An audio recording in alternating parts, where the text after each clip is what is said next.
Pakistan cricket की दुनिया में एक तरफ चैंपियंस ट्रॉफी 2025 के हवाले से खुशखबरी सामने आई है, जिसमें पाकिस्तान और भारत के क्रिकेट बोर्ड्स के दरमियान मामला तय पा चुके हैं। दूसरी तरफ 3 पाकिस्तानी क्रिकेटर्स ने एक ही हफ्ते में इंटरनेशनल क्रिकेट से रिटायरमेंट का ऐलान करके शायकीन को हैरानकुन सूरत हाल से दो चार कर दिया है। इसके साथ ही जनूबी अफ्रीका के खिलाफ 3 मैचेस की T20 सीरीज में पाकिस्तान को मुसलसल नाकामी का सामना रहा और तीसरा मैच बारिश की नजर होने के बाद जनूबी अफ्रीका ने सीरीज 2-0 से अपने नाम कर ली। ये तमाम खबरें कौमी क्रिकेट टीम की कारकर्दगी, मुस्तकबिल की मनसूबाबंदी और इंतजामी फैसलों पर कई सवालात खड़े कर रही हैं। पाकिस्तान और भारत के क्रिकेट बोर्ड ने चैंपियंस ट्रॉफी के हवाले से तमाम मामला तय कर लिए हैं और ICC जल्द ही इसका बाज़ाब्ता ऐलान करेगी। इस अहम पेशरफ्त के कुछ अहम नकात भी हैं जो हम आपके साथ शेयर करते हैं। चैंपियंस ट्रॉफी हाइब्रिड मॉडल के तहत खेली जाएगी, जिसके मैचेस पाकिस्तान और दुबई में होंगे। 2026 की T20 वर्ल्ड कप में पाकिस्तानी टीम भी भारत नहीं जाएगी और पाक भारत मैच कोलंबो में खेला जाएगा। पाकिस्तान 2027 के बाद ICC वुमेन्स टूर्नामेंट की मेजबानी करेगा। ये पेशरफ्त पाकिस्तान के क्रिकेट मदाहों के लिए खुशाइंद है, क्योंकि इससे पाकिस्तान में बैनुल-अक़वामी क्रिकेट के मजीद इम्कानात रोशन हो रहे हैं और इससे जाहिर ये भी होता है कि पाकिस्तान के होम ग्राउंड्स पर बैनुल-अक़वामी क्रिकेट के दरवाजे खुलने वाले हैं, जिसका पाकिस्तान की क्रिकेट की कामयाबियों में एक अहम किरदार होगा। इसके साथ साथ 3 पाकिस्तानी क्रिकेटर्स के रिटायरमेंट के हवाले से हम बताएं कि गुज़श्ता 3 दिनों में 3 पाकिस्तानी क्रिकेटर्स ने इंटरनेशनल क्रिकेट से रिटायरमेंट का ऐलान किया है, जो कि शायकीन के लिए एक हैरानकुन पेशरफ्त थी। मोहम्मद इरफान तवीलुल कामत फास्ट बॉलर, जिन्होंने 4 टेस्ट, 60 वनडे और 22 T20 मैचेस में पाकिस्तान की नुमाइंदगी की, उन्होंने पाकिस्तान की फास्ट बॉलिंग लाइनअप में अपनी एक खास पहचान बनाई। वो रिटायर हो चुके हैं। मोहम्मद आमिर, जो कि अपने मुतनाज़ा करियर के बावजूद स्विंग बॉलिंग जो मोहम्मद आमिर की है वो हमेशा याद रखी जाएगी। आमिर ने पाकिस्तान की क्रिकेट तारीख में अहम फतवाहत में अहम किरदार अदा किया है। इसके साथ साथ इमाद वसीम हैं। ऑलराउंडर इमाद वसीम ने अपनी शानदार कारकर्दगी से कौमी टीम को कई अहम मैचेस जिताने में मदद की। इनकी ऑलराउंड सलाहियतों ने पाकिस्तान को कई मुश्किल हालात से निकाला।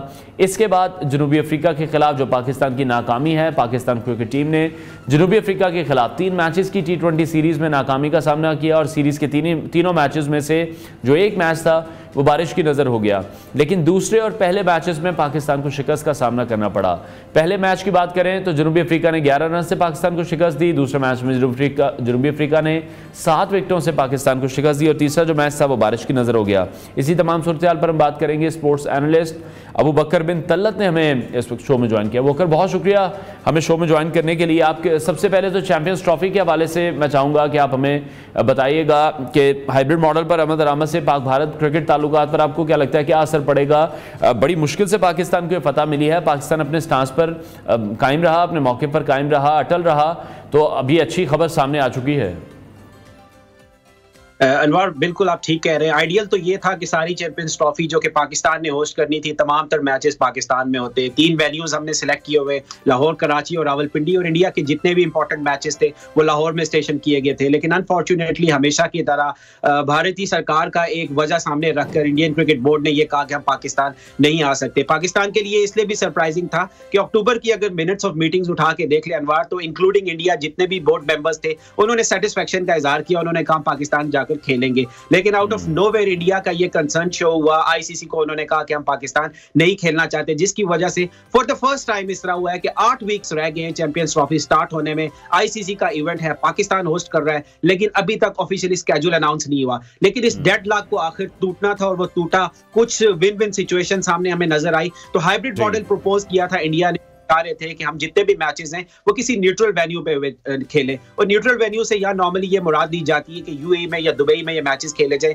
ऑल्दो पाकिस्तान ने इस हवाले से कहा कोलंबो को भी कंसीडर कर रहे हैं, लेकिन 99% चांसेस यही है कि इंडिया के मैचेस दुबई में खेले जाएंगे, क्योंकि कोलंबो की जो डेस्टिनेशन है वो थोड़ी सी फ्लाइट भी ज्यादा है और पाकिस्तान के लिए मोबिलिटी के इश्यूज भी हो सकते हैं। लेकिन पाकिस्तान ने साथ ये सामने रखा कि अगर इंडिया पाकिस्तान आकर मैचेस नहीं खेलेगा और चूंकि 2031 तक 4 ICC के इवेंट्स हैं जो इंडिया में होने, तो एटलीस्ट नेक्स्ट इवेंट में पाकिस्तान भी इंडिया जाकर नहीं खेलना चाहेगा, क्योंकि इक्वालिटी के तौर पर चाहिए। तो इसी तरह ये डिसाइड हुआ, ये डेडलॉक खत्म हुआ और आज नेक्स्ट 24 आवर्स में आप ऑफिशियली अनाउंसमेंट एक्सपेक्ट कर सकते हैं और साथ ही साथ जो आपका स्केड्यूल है वो भी अनाउंस हो जाएगा। इसमें सिर्फ देखने की चीज ये होगी कि जो मैचेस अब UAE में या किसी और न्यूट्रल वेन्यू पे खेले जाएंगे तो उनका बाकी मैचेस पे क्या असर पड़ता है या नहीं पड़ता, क्योंकि टीम्स वहां पर स्टेशन करेंगी नहीं करेंगी, वापस आएंगी। तो ये सारी बोर्डिंग और लॉजिंग जो एडमिनिस्ट्रेशन है इसने अभी डिसाइड होना है। आप कह सकते हैं कि अनऑफिशियली तो सारी चीजें सेटल डाउन हो गई हैं, लेकिन ऑफिशियल अनाउंसमेंट का भी वेट किया जा रहा है। लेकिन पाकिस्तान के स्टांस की यहाँ तारीफ करनी चाहिए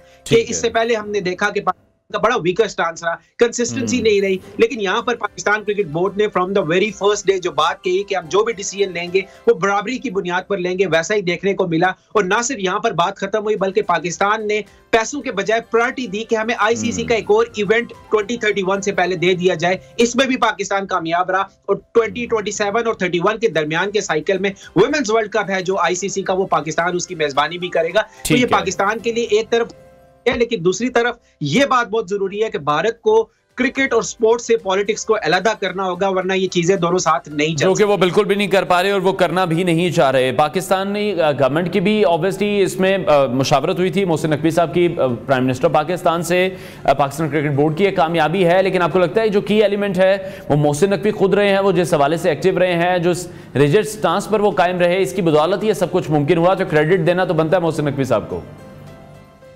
जी देखिए, प्राइम मिनिस्टर शहबाज शरीफ की जो गाइडलाइंस थी उनको फॉलो करते हुए पाकिस्तान क्रिकेट बोर्ड ने अपनी एक पॉलिसी बनाई, पॉलिसी स्टेटमेंट भी रखी और उसी को फॉलो करते रहे। 2 से 3 विजिट्स भी किए मोहसिन नकवी ने दुबई में, लेकिन लाइव जितने भी इंटरेक्शंस थे अनवार और जितने भी डेलीगेशंस के साथ जो मीटिंग्स थी, वो जो अभी रिसेंटली जिनको खत्म किया गया, जो पाकिस्तान के एक्स सीईओ थे सलमान नसीर, वो करते रहे और अभी भी वो दुबई में मौजूद है। जितनी भी निगोशिएशंस है लाइव वो करते रहे।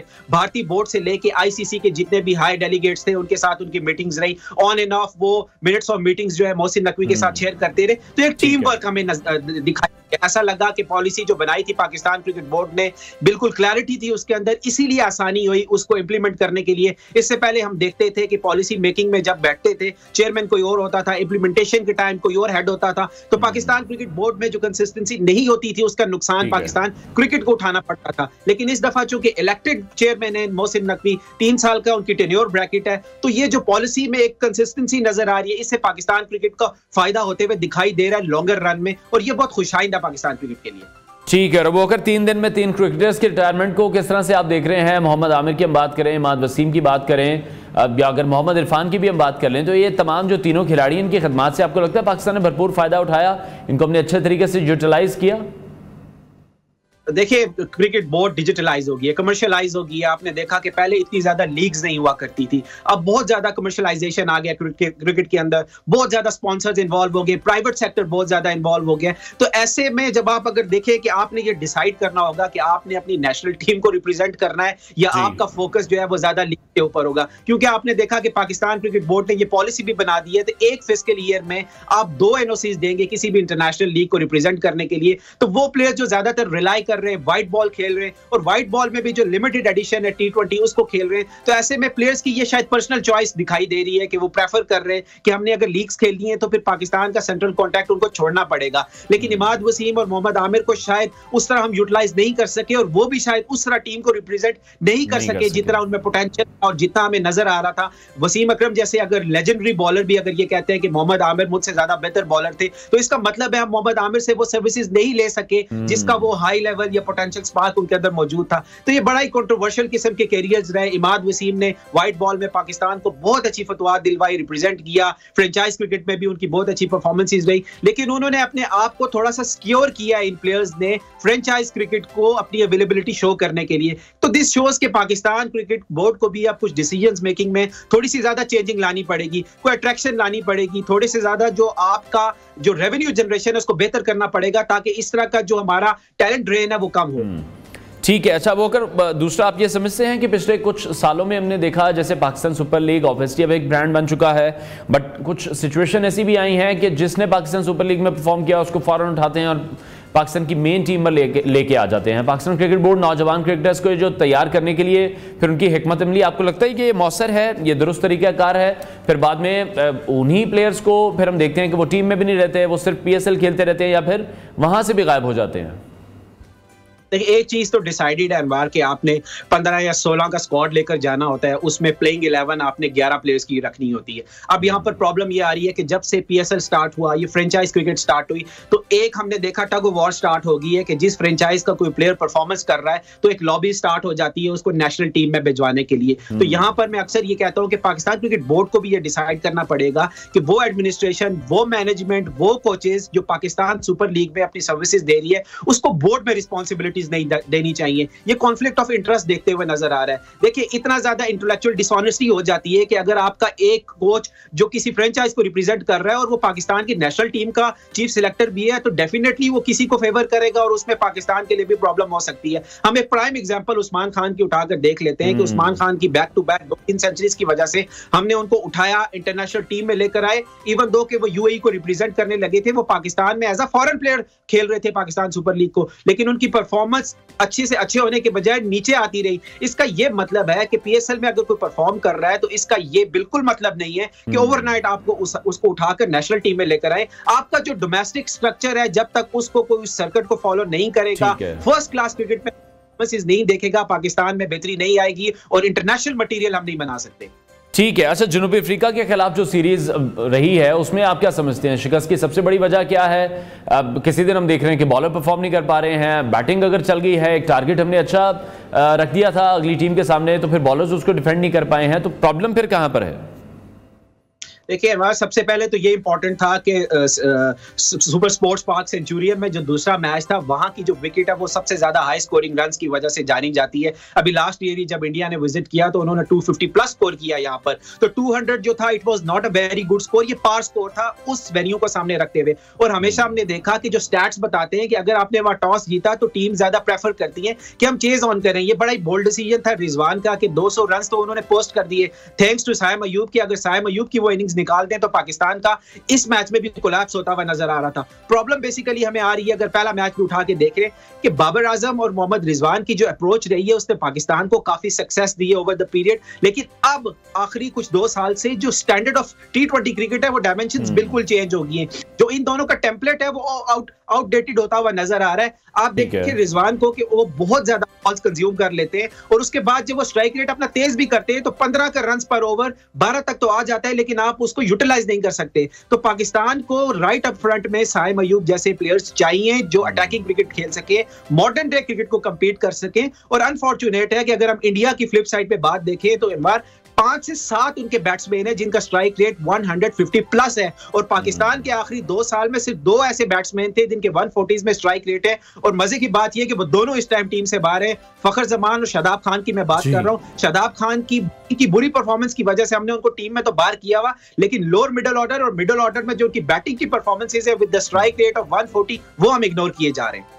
लेकिन फखर जमान की अच्छी परफॉर्मेंस के बावजूद भी इस वक्त वो टीम से बाहर है, जो कि बड़ा अनफॉर्चुनेट है। और फिर इत्तला दी जाती है कि कहीं ना कहीं वो बीमार हैं, लेकिन दूसरी तरफ वो क्रिकेट खेल भी रहे हैं। अच्छा, आपको क्या लगता है, ओपनिंग पेयर अभी तक हमारा फाइनलाइज नहीं हो सका, हम उसमें काफ़ी कंफ्यूज दिखाई देते हैं। बेशक वो वनडे की हम बात कर लें या हम T20 की बात कर लें, चैंपियंस ट्रॉफी हमारे सर पर है, ओपनिंग पेयर हम अभी तक फाइनल नहीं कर सके।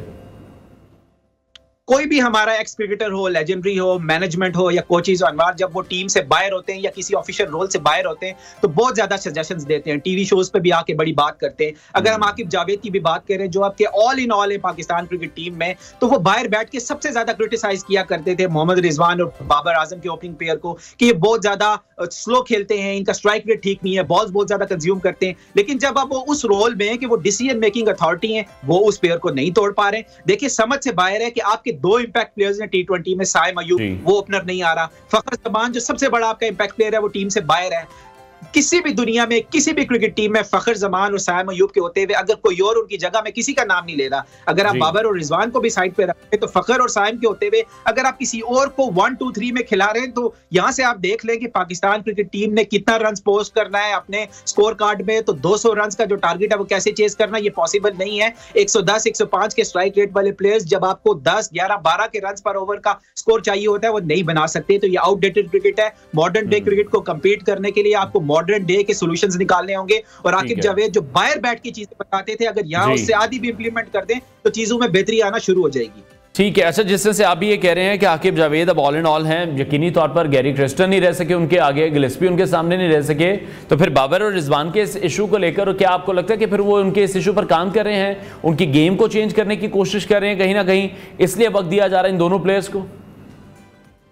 देखिए ऐसा लग रहा है कि ये साउथ अफ्रीका की जो T20 सीरीज थी ये लास्ट चांस था इस ओपनिंग पेयर का। यहां से डिसाइड होना था कि हमने हिटमैन को कंटिन्यू करना है या नहीं करना। मुझे नेक्स्ट T20 सीरीज में एटलीस्ट बाबर और रिजवान अगट्ठे ओपनिंग करते हुए दिखाई नहीं दे रहे। दोनों में से किसी एक को शफल करके वन डाउन में लाना होगा। एटलीस्ट ये एक चेंज तो बहुत ही ज्यादा इंपॉर्टेंट है। साइम अयूब को प्रमोट करना होगा और साथ ही साथ आप कितनी देर फखर जमान को टीम से बाहर रख सकते हैं। जब फखर की इंक्लूजन स्क्वाड में होगी तो वो एक ऑटोमेटिक चॉइस है। तो नंबर्स में शफलिंग आपको बहुत ज्यादा जरूर नजर आएगी और हम ये एक्सपेक्ट कर रहे हैं कि आकिब जावेद ने, हमने देखा कि रिसेंट पास्ट में 2-3 सीरीज में बोल्ड डिसीजंस लिए हैं और उन्होंने पे ऑफ भी किया है। आप जब तक अनपॉपुलर डिसीजंस नहीं लेंगे, अगर आप ये चीज देखते रहेंगे कि पॉपुलर डिसीजन क्या है, ऑडियंस क्या चाहती है, इस तरह आपको रिजल्ट्स नहीं देखने को मिलेंगे। आउट ऑफ द बॉक्स सोचना पड़ेगा, मुश्किल डिसीजंस लेने होंगे। और स्टार कोई भी है, जितना भी बड़ा सुपरस्टार है, पाकिस्तान क्रिकेट पाकिस्तान के नाम से बड़ा नहीं है। अगर पाकिस्तान क्रिकेट को उसके अकॉर्डिंगली चीजें नहीं मिल रही तो शायद उसको भी पर्सनल कैपेसिटी में सोचना चाहिए और स्टेप डाउन करना चाहिए। ठीक है। और चैंपियंस ट्रॉफी को लेकर फाइनली बस लास्ट कमेंट में आपसे चाहूंगा कि आप किस तरह से देख रहे हैं कि टीम की जो एक फॉर्मेशन है वो किस तरह से हो सकेगी? कुछ पुराने प्लेयर्स हैं वो एडअप हो जाएंगे,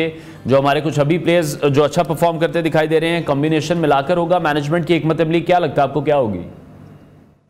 हमारा हिस्टोरिकली पाकिस्तान की जो क्रिकेट रही है 50 ओवर्स की, वो एशियन कंडीशंस में हमने बहुत ज्यादा इवेंट्स में अच्छा परफॉर्म नहीं किया। ये बड़ी अजीब सी बात है।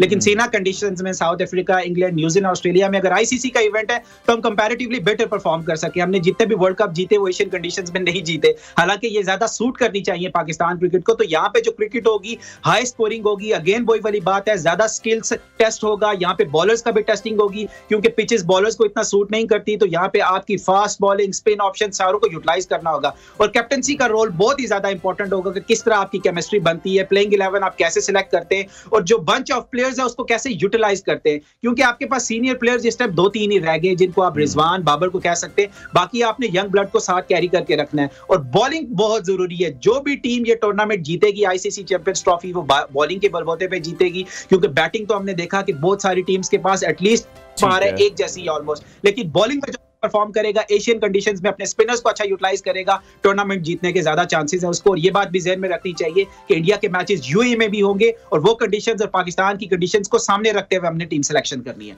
ठीक है, बहुत शुक्रिया। स्पोर्ट्स एनालिस्ट अबू बकर बिन तलत हमारे साथ इन कॉन्वर्सेशन थे।